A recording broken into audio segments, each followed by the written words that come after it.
Galactic Empire in shock. That wasn't even their complete. Force, Part 1. The Valoran Empire had ruled the galaxy for 8,000 years. They had conquered over 2,000 star systems. They had crushed every species that stood against them. In their long history, no one had ever truly challenged their power. They believed they were the greatest civilization in existence. They believed this because no one had ever proven them wrong.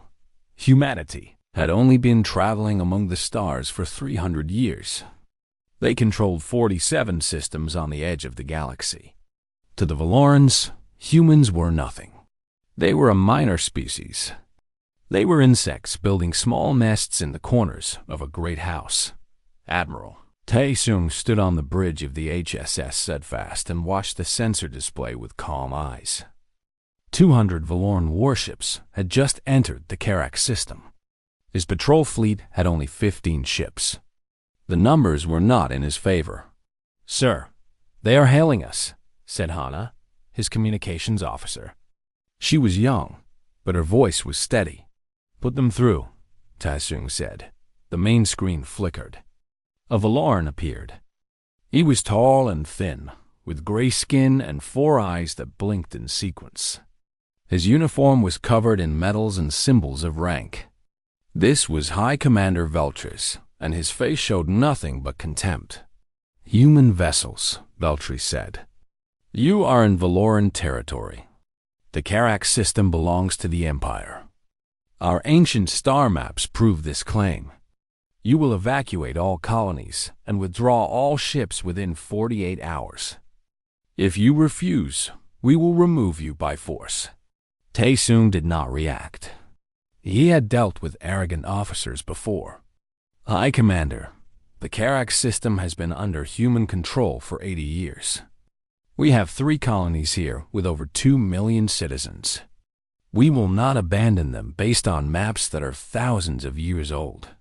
Veltris laughed. It was not a kind sound. "You misunderstand, human.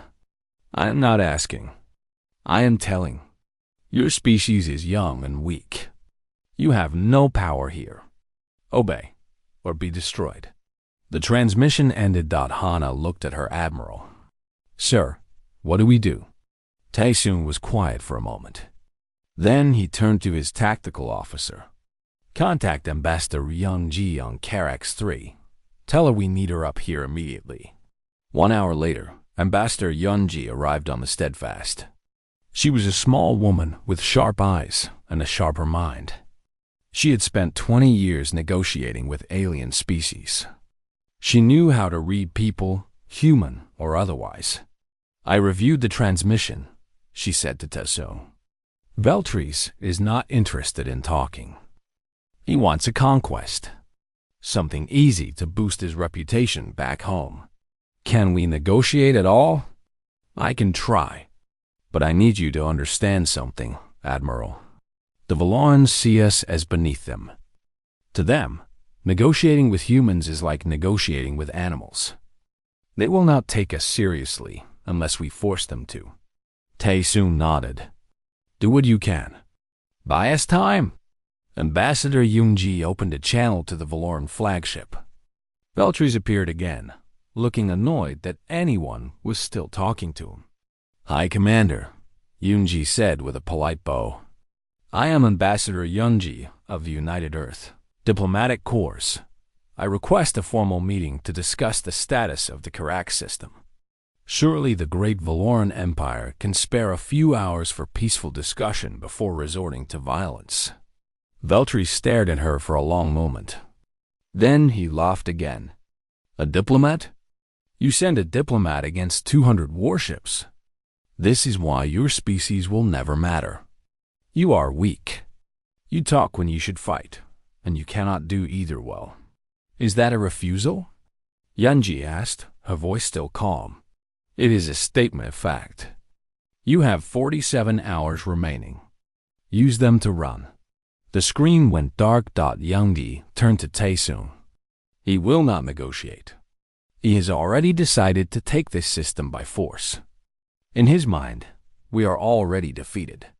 Tae-soon had expected this. He walked to the communications console and placed his hand on Hana's shoulder. Send a message to Earth Command. Encryption level black. Message as follows. Frontier Protocol 7. Requesting partial response. Hana typed the message and sent it. Done, sir. 20 minutes later, a Valoran officer contacted them. Human vessel. We intercepted your transmission. We could not decode it, but we know you sent a message to your homeworld. Are you calling for help? The officer smiled. Please do. We would enjoy meeting more of your ships. Tae-soon said nothing. He simply ended the transmission. On the Valoran flagship, Veltris received the report about the human message. One of his advisors, a younger officer named Sareth, approached him carefully. Aye, Commander, perhaps we should wait to see what reinforcements the humans send. We know very little about their military strength. Veltris waved his hand dismissively. We know everything we need to know. Humans control 47 systems. They have been spacefaring for only 3 centuries. Our intelligence estimates they have perhaps 200 military vessels total. Even if they send half their fleet, we will crush them. But sir, our intelligence on humans is limited. They stay on the edge of the galaxy. They do not interact much with other species. What if our estimates are wrong? Veltris turned to face Sareth with all 4 eyes. Are you suggesting that these primitives could challenge the Valoran Empire? That they have somehow hidden a massive fleet from us? Do not be foolish. Humans are weak. They are soft. They care too much about their people and not enough about power. That is why they will lose. Sareth bowed and stepped back. He did not argue further, but he could not shake a strange feeling in his stomach. Something about the human admiral's eyes bothered him. There was no fear there. No panic. Just patience. 3 days passed. The Valoran fleet held position around the human colonies. They did not attack yet. Veltris wanted the humans to suffer. He wanted them to watch the clock count down and feel their hope fade. On the morning of the 3rd day, a sensor officer on the Valoran flagship made a report. Aye, Commander, we are detecting hyperspace signatures. Human ships. Approximately 80 vessels. Veltris smiled widely.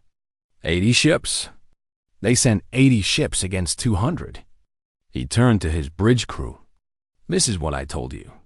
Humans are fools. They think 80 ships can save them. Let them come.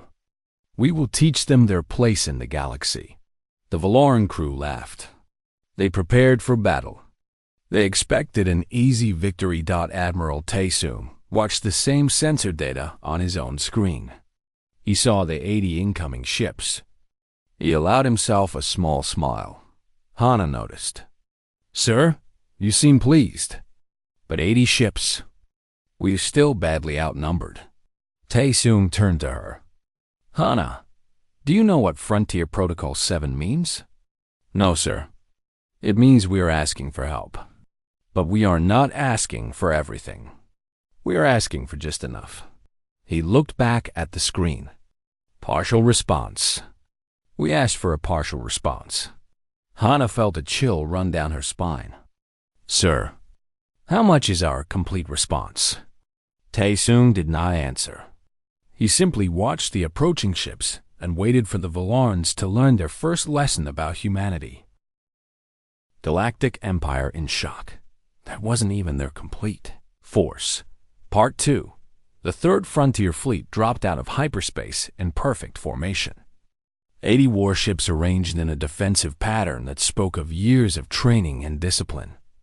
At the front was the HSS Resolve, flagship of Vice Admiral Dong-W-O-O-K.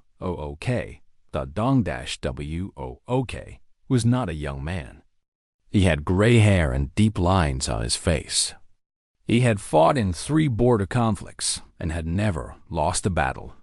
His crew called him the Wall because enemies broke against him like waves against stone. He studied the tactical display carefully. 200 Valoran ships. 15 human patrol ships. The colonies below with 2 million people.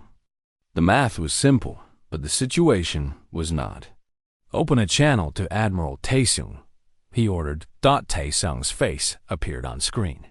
He looked tired but relieved. Vice Admiral, it is good to see you. Report, Admiral. What is the current situation? The Valorans gave us 48 hours to evacuate. That deadline passed 6 hours ago. They have not attacked yet. I believe High Commander Veltries is playing with us. He wants us to feel helpless. Dongwook nodded slowly. He sees us as prey. That is useful. Prey does not fight back. It runs. When we do neither, it will confuse him. He paused. I am taking overall command of the defense. Move your ships to join our formation. Yes, sir. The human fleet combined into a single force. 95 ships now stood between the Valorans and the colonies. They formed a crescent shape around the 3 inhabited planets. They did not advance. They did not retreat. They simply waited. On the Valoran flagship, High Commander Veltries watched with growing annoyance. He had expected the humans to try a desperate attack or to run away in fear. They did neither. They just sat there, like they were guarding something precious. What are they doing? He muttered. Say wrath. His cautious advisor spoke carefully. They appear to be establishing a defensive position, High Commander. They are not going to attack us. They are waiting for us to come to them. Then we will go to them. They are still outnumbered 2 to 1. Their defense means nothing. But Veltries did not order the attack. Not yet. Something about the human formation bothered him. It was too calm, too organized. There was no panic in their movements. They acted like they expected to win. Dongwook opened a broadcast on all frequencies. His voice was steady and clear. This is Vice Admiral Dongwook of the United Earth Defense Force, to the commander of the Valoran fleet. You have entered human space without permission. You have threatened human citizens. You have made demands that we will not accept. I am giving you 24 hours to withdraw your forces. This is your only warning. The bridge of the Valoran flagship went silent. Then Veltries began to laugh. The laugh grew louder until it echoed through the room. Did you hear that? He said to his crew. The human is warning us. He has 95 ships, and he is warning us. He shook his head in disbelief. These creatures are insane. He opened a response channel. Human Commander, I have 200 warships. You have less than 100. Your threats are empty. Your warning means nothing. You have 1 hour to surrender. After that, I will destroy your fleet and take your colonies. And I will make sure your people remember this day as the day they learned their place. Dongwook listened to the response without expression. When it ended, he simply nodded to his communications officer. No response. Let him wait. Captain Su Bin, his tactical officer, stepped closer. She was a small woman with quick eyes that never stopped moving across data screens. She had a reputation for thinking in ways that others could not predict. Vice Admiral, may I speak freely? Always, Captain. He's going to test us. He will not commit his full force yet. He will send a small group to attack something minor, a mining station or a cargo ship. He wants to see how we fight. Dongwook agreed. And what do you suggest? We let him attack. We defend with everything we have. We show him that every piece of human territory has a cost. We make him pay for every meter of space. Dongwook smiled slightly. It was not a warm smile. Make it happen, Captain. 6 hours later, Veltries made his move.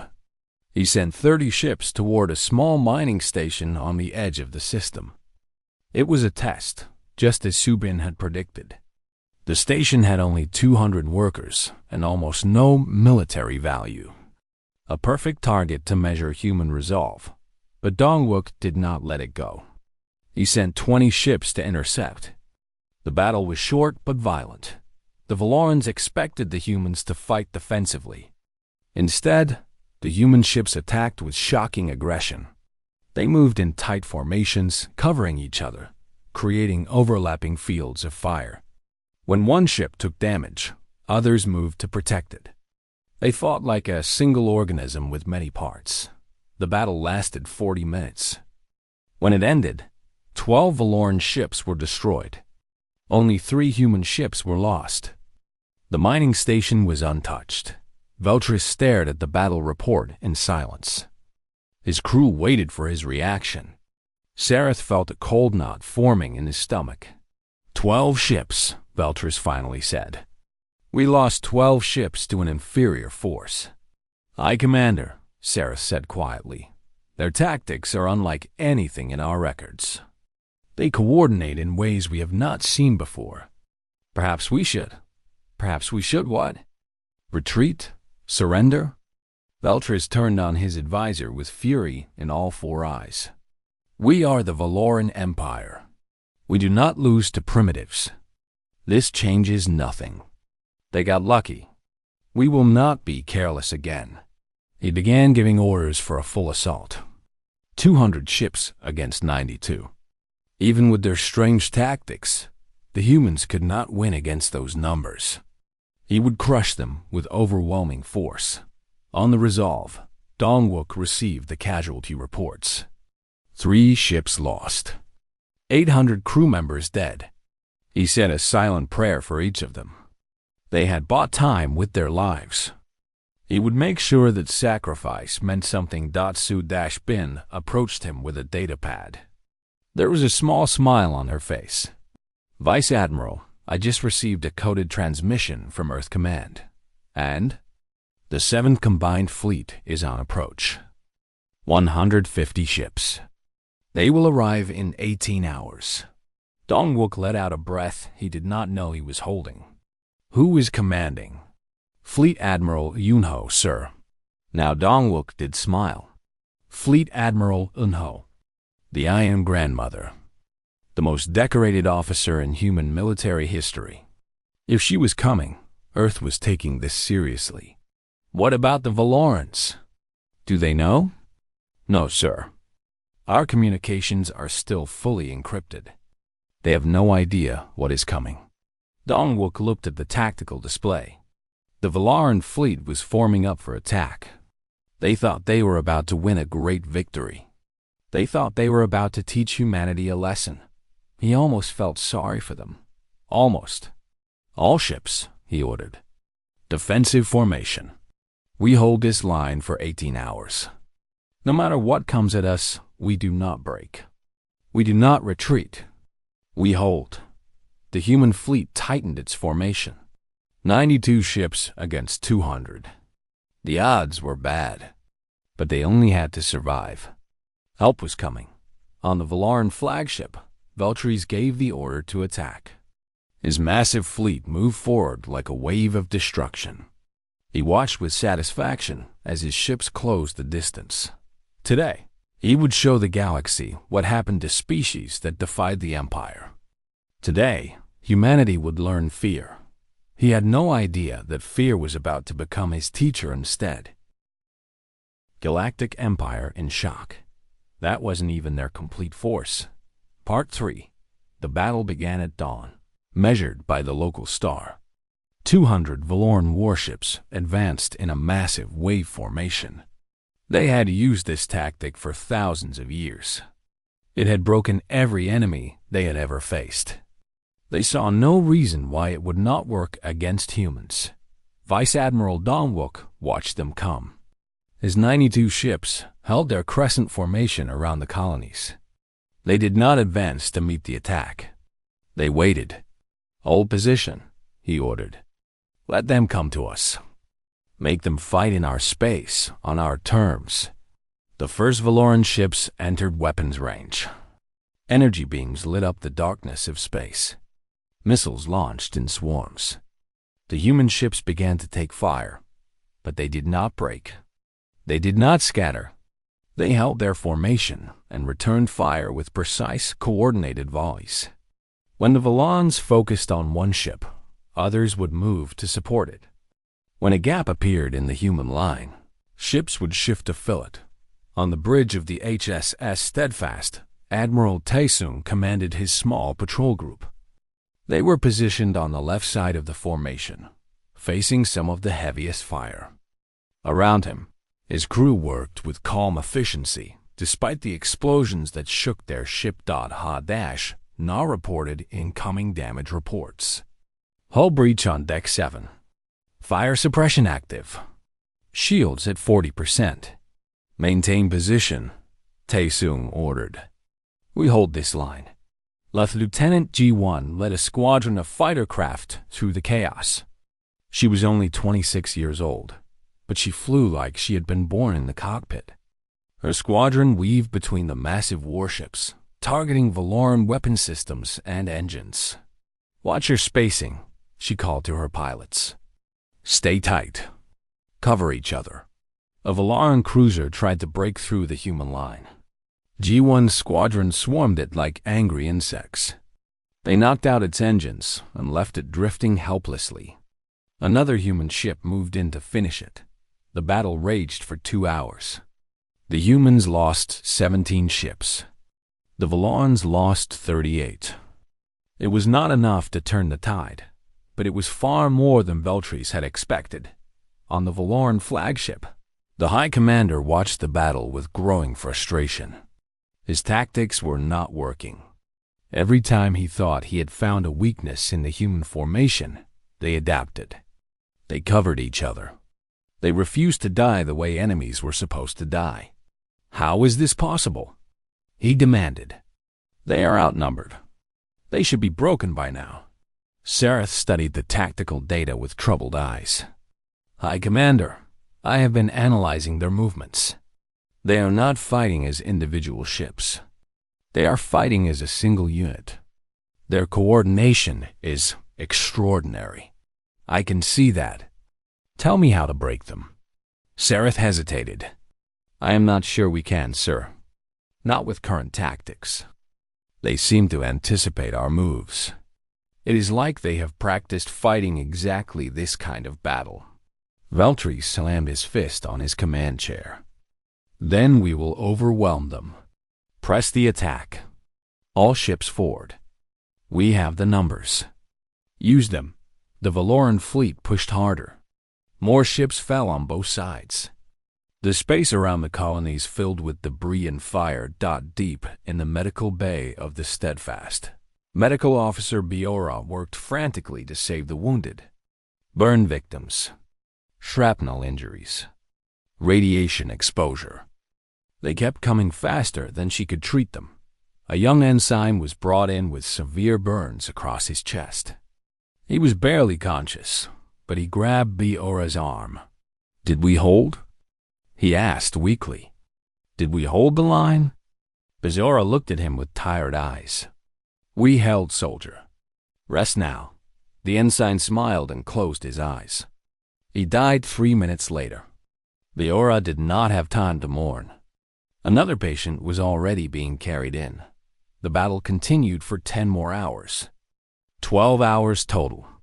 The humans lost 22 ships. The Valorans lost 60. But the Valoran fleet still had 140 ships. The humans had 70. The numbers were getting worse. Dongwook knew they could not last much longer. His ships were damaged, and his crews were exhausted. They needed the 7th Fleet. They needed it now. Then Subin shouted from her station. Vice Admiral! Hyperspace signatures. Massive. Incoming. The bridge fell silent. Everyone held their breath. 150 ships dropped out of hyperspace behind the human formation. They were fresh. They were undamaged. And at their head was the HSS Eternal, flagship of Fleet Admiral Unho. The 7th Combined Fleet had arrived. Unho was 73 years old. Her hair was completely white, and her face was lined with decades of service. But her eyes were sharp as ever, and her voice carried absolute authority. This is Fleet Admiral Yunho to all human forces. I'm assuming overall command. Vice Admiral Dongwook, excellent work holding the line. Now let us show these invaders what happens when they threaten our people. The human fleet reorganized in minutes. 150 fresh ships joined 70 battle-worn veterans. 220 human warships now faced 140 Valorans. For the first time, the humans had the advantage. Veltris could not believe what he was seeing. Where had these ships come from? Human military strength was supposed to be 200 ships total. He was now looking at more than that in a single system.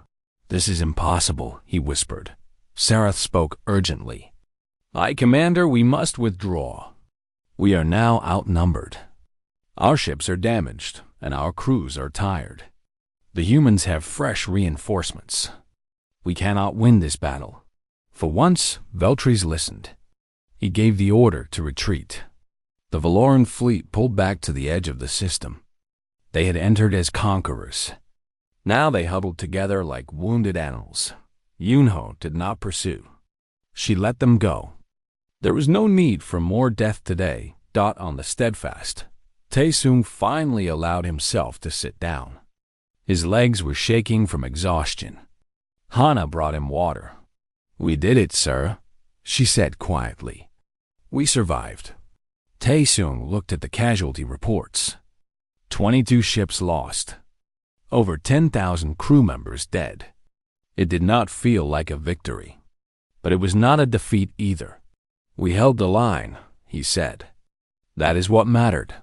Far away, in the capital of the Valoran Empire, High Commander Veltris sent an urgent message to the Emperor. He explained the situation. He described the human reinforcements. He requested more ships. The Emperor's response came within hours. It was brief and cold. "The Grand Armada is being assembled. 500 warships. They will arrive in 1 week. You will hold position until then. When the Armada arrives, you will destroy the humans completely. There will be no mercy. There will be no negotiation. They have embarrassed the Empire. They will pay for this insult with their extinction." Veltris read the message and smiled. 500 ships. The largest fleet assembled in 200 years. Let the humans call for more reinforcements. It would not matter. Against the Grand Armada, nothing could stand. What Veltris did not know was that Fleet Admiral Yunho had already sent her own message to Earth, and her request was very different. "Send everything," she had written. "I mean everything. We are going to need it." Galactic Empire in shock. That wasn't even their complete force. Part 4, 1 week passed. The human fleet held its position around the colonies of the Karax system. Damaged ships were repaired. Wounded crew members were treated. The dead were honored with quiet ceremonies held in the brief moments between alerts. Fleet Admiral Yunho used the time wisely. She studied every piece of data from the previous battles. She learned how the Valorans thought. She learned how they moved. And she prepared her fleet for what was coming. The morning the Grand Armada arrived, Yunho was on the bridge of the Eternal, drinking tea from a small cup. She had not slept in 30 hours, but her hands were steady. "Admiral," her sensor officer reported. "Hyperspace signatures detected. Massive formation incoming." "How many?" The officer went pale. 600 ships, Admiral." 612. The bridge fell silent. 600 ships. The Valoran Empire had combined the original invasion fleet with the Grand Armada. They were bringing everything they had. The UN-Ho set down her teacup. "Wow, they are certainly taking us seriously now." The Valoran fleet emerged from hyperspace like a wall of death. Ship after ship after ship, filling the darkness with their massive forms. At their center was the voice of Empire, the largest warship the Valorans had ever built. On its bridge stood Grand Admiral K. Eltiochos. K. Eltiochos was not like Veltris. He was older, wiser, and much more dangerous. He had commanded Valoran fleets for 50 years. He had conquered 30 systems and never lost a battle. The Emperor had sent him because failure was not acceptable. He studied the human formation with careful eyes. 220 ships. Brave little creatures. They had held their ground against impossible odds. He respected that, but respect would not save them. Open a channel to the human flagship. He ordered. Yuan Ho accepted the transmission. Two old warriors looked at each other across the void of space. "I am Grand Admiral Kelthos of the Valoran Empire," he said. "You have fought well for your people, better than anyone expected. But this battle is over. Surrender the system. Your people will be relocated peacefully. You have my word as a soldier." Yunho smiled slightly. "I am Fleet Admiral Yunho of the United Earth Defense Force. I appreciate your offer, Grand Admiral, but I must decline. These are our people, and this is our home. We will not abandon them." Kelthos felt a strange feeling. It was almost like admiration. "You cannot win this battle. You must see that." "Perhaps. But we do not fight because we know we will win. We fight because our people need us to fight. That is something your empire has never understood about humanity." Kelthos ended the transmission. He was thoughtful for a long moment. Then he gave the order to attack. The battle that followed was the largest space engagement in human history. 600 Valoran ships against 220 humans. The sky burned with weapons fire. Ships exploded like dying stars. Yuan-Ho commanded from the center of the formation. Her orders were precise and calm. She moved her ships like pieces on a game board, always keeping the Valorans off balance. When they pushed left, she strengthened the right. When they tried to surround her, she created gaps and escaped. On the surface of Kirax 3, Sergeant Hyan Ki commanded the ground defense forces. He had 3,000 soldiers protecting the civilian shelters where 500,000 colonists waited. The Valorans had sent landing forces to take the planet while their fleet fought above. "Hold the perimeter," Hyan Ki ordered his troops. "Nothing gets through to those shelters. Nothing." The fighting was brutal. Valoran ground troops were larger and stronger than humans. But the human soldiers fought with desperate courage. They used the terrain. They set traps. They made the Valorans pay for every building, every street, every meter of ground. In the shelter behind the lines, Dr. Myung worked with her science team. She had been studying Valoran technology for years. Now she was analyzing data from the battle, looking for any weakness they could exploit. "Their shields have a refresh cycle," she reported to the command center. 0.3 seconds every 40 seconds. "If we time our weapons fire to hit during that window, we can do double damage." The information was sent to the fleet immediately. Within minutes, human ships were adjusting their firing patterns. Valoran ships started taking more damage. It was a small advantage, but in a battle this large, small advantages mattered. The battle lasted 16 hours. It was exhausting. It was terrifying. It was the longest day any of them had ever lived. By the end, the humans had lost 80 ships. The Valorans had lost 110. But the Valoran fleet still had 500 ships. The humans had 140. Kelthos called a temporary halt to the battle. Both sides needed time to recover. As his crews rested and his ships were repaired, he studied the tactical reports. Something was wrong. The humans were still fighting. They had lost over a third of their fleet. They were outnumbered almost 4-1. Any rational enemy would have surrendered by now. Any rational enemy would have tried to negotiate. But these humans just kept fighting. They did not run. They did not beg. They held their ground and made the Empire bleed for every ship they destroyed. Why? Kelthos asked himself quietly. Why are they fighting so hard? High Commander Veltris approached him. The younger officer had been quiet since the Grand Armada arrived. His earlier arrogance had faded. Grand Admiral, I believe we should press the attack immediately. Destroy them now while they are weak. Kelthos shook his head. No, there is something we are missing. The humans are not stupid. They know the odds. They know they cannot win. Yet they fight anyway. He turned to face Veltris. That means they are waiting for something. They are buying time. Time for what? We have seen their reinforcements. They cannot have more ships. Cannot? Or we simply do not know about them. Kelthos looked at the tactical display. How much do we actually know about human military strength? Veltris hesitated. Our intelligence says approximately 200 ships total. And how many ships have we seen in this system? Veltris did a quick count. Over 220, plus the losses they have taken. His face went pale as he understood. Their numbers do not match our intelligence. No, they do not. Kelthos turned back to the viewport. The humans have been hiding their true strength. The question is, how much are they hiding? As if in answer to his question, a sensor officer suddenly shouted in alarm. Grand Admiral, we are detecting a hyperspace event. Massive signatures incoming. Kelthos felt his blood turn cold.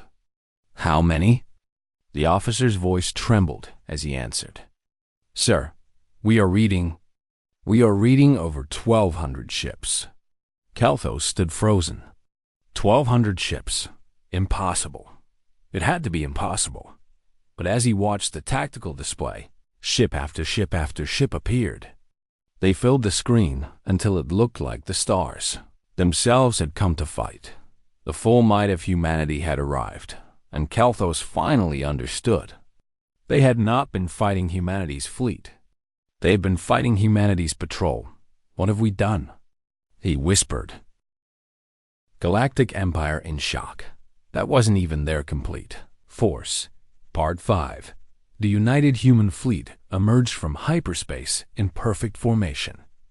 Wave after wave of warships appeared, spreading across the darkness like an endless tide. 1,247 vessels from 47 systems. The home defense fleet of Earth. The colonial militias of every human world. Ships from allied species who owed humanity debts of honor. At the center of the formation was the HFY Humanity's Pride, the largest warship ever built by human hands. On its bridge stood Supreme Commander Jamin, leader of the United Earth Defense Council.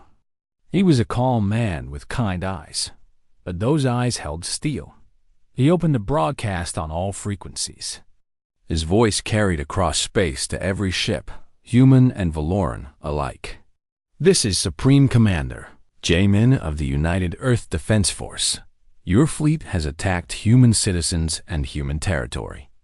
You have been offered multiple opportunities to withdraw peacefully. Those offers were rejected.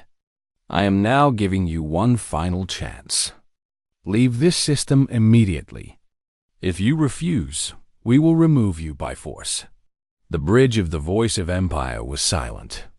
Grand Admiral Kelthos stared at the tactical display, unable to speak. 1,200 human ships. 1,200. His intelligence had said 200 total. His intelligence had been wrong by a factor of 6. High Commander Veltris recovered first. We should attack. We still have 500 ships. With a coordinated assault, we can be silent. Kelthos did not raise his voice, but the words cut like a blade. Veltris stopped immediately. Kelthos studied the human formation. They were not attacking. They were waiting, giving him a choice. Any other commander would have used their advantage to destroy the Vaughn fleet completely. But these humans were offering mercy. Why? What did they want? Ambassador Yunji's voice came through on a private channel. Grand Admiral Kelthos, I believe we should talk. Kelthos accepted the transmission. The human diplomat appeared on his screen. She looked tired but composed. "Ambassador, it seems your people have been keeping secrets." Anji smiled slightly. "We have learned to be careful, Grand Admiral. The galaxy is a dangerous place. Empires see strength as a threat and weakness as an invitation. So we showed the galaxy weakness. We stayed on the edges. We kept to ourselves. We let other species think we were small and harmless. A deception. A survival strategy. We wanted peace. We still want peace. But we will not sacrifice our people for it." Kelthos was quiet for a moment. "Your fleet outnumbers mine more than 2 to 1. Yet, you offer me the chance to leave. Why? Because we do not want to destroy you. We do not want war. We want to live in this galaxy peacefully, without fear. If we destroy your fleet here today, the Empire will seek revenge. There will be more battles, more death, more suffering. That helps no one. And if I refuse to leave?" Yunji's eyes hardened. "Then we will do what we must to protect our people. But I'm hoping you are wiser than that, Grand Admiral. I have read your record. You are not a fool." Kelthos ended the transmission. He stood alone with his thoughts for a long time. On the human flagship, Supreme Commander Jaemin waited patiently. Fleet Admiral Yunho stood beside him.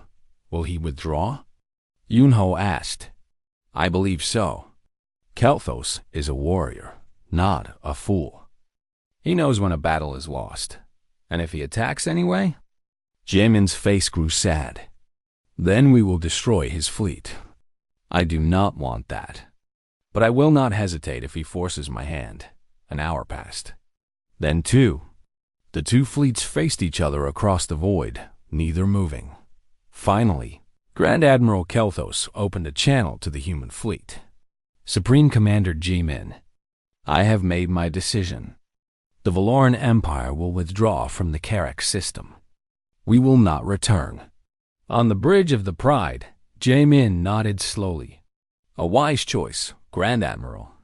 May this be the beginning of a better relationship between our peoples." Kelthos paused before responding. "I have a question, if you will permit it."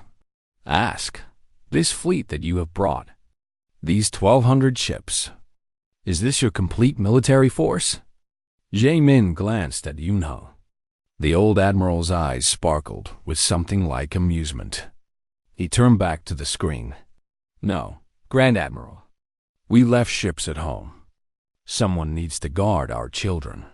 Kelthos felt a chill run through his body. This was not even their complete force. What had the Empire been thinking, attacking these humans? "I understand," he said quietly. "We will withdraw now." The Valoran fleet turned and departed. 600 ships that had arrived as conquerors now fled like refugees. They left behind the debris of their destroyed vessels and the bodies of their dead. The Karak system remained in human hands. On the surface below, Sergeant Hyan Ki watched the sky clear of enemy ships. His soldiers cheered around him. They held the line. The civilians in the shelters were safe. Dr. Miyung stood beside him, looking up at the stars. "It is over?" "This battle is over," Hyan Ki said.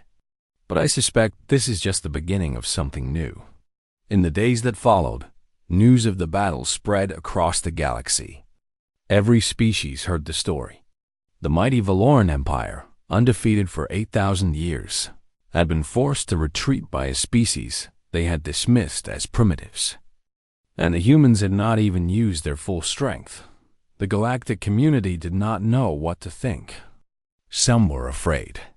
Some were impressed. Some simply could not believe it. But everyone agreed on one thing. Humanity was not to be underestimated. Grand Admiral Kelthos delivered his report to the Valoran Emperor in person. The Emperor demanded explanations. Kelthos gave them plainly.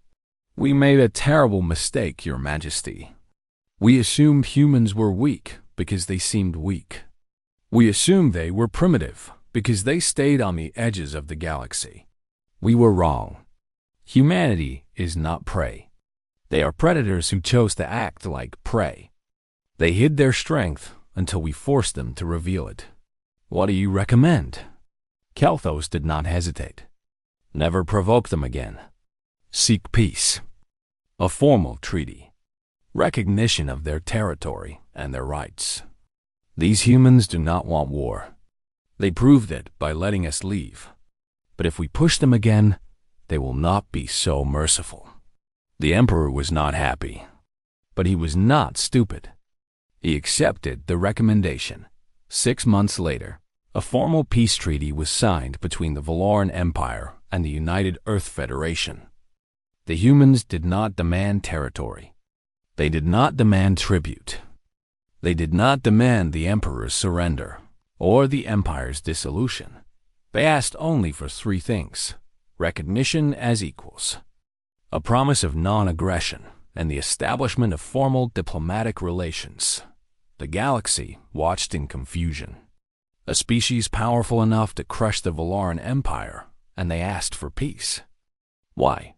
What were they planning? Fleet Admiral Yunho, now retired, was asked this question by a journalist. She sat in her garden on Earth, sipping tea from her favorite cup. Why did you not push your advantage? The journalist asked. You could have demanded anything. The Empire would have given it to you. Yunho smiled and looked up at the sky. We do not want to rule the galaxy. We never did. We just want to live in it. Raise our children. Explore the stars. Build a good future. But what if someone threatens you again? What if another empire decides humans are an easy target? Yunho's smile faded. Her eyes grew cold. For a moment, the journalist saw the warrior behind the grandmother's face. Then they will learn what the Valorans learned. We are peaceful because we choose to be peaceful, not because we cannot fight. Anyone who threatens our home, our people, our children. She paused and took a sip of her tea. Well, now the galaxy knows what happens. The journalist left with a story that would be read across 100 worlds. And humanity continued on, building their civilization on the edge of the galaxy. Peaceful, quiet, unassuming. But everyone remembered now. Everyone knew the truth. That small species on the rim. Those quiet humans who never caused trouble. They were not weak. They had never been weak. They had simply been patient, and the galaxy would never make the mistake of underestimating them again.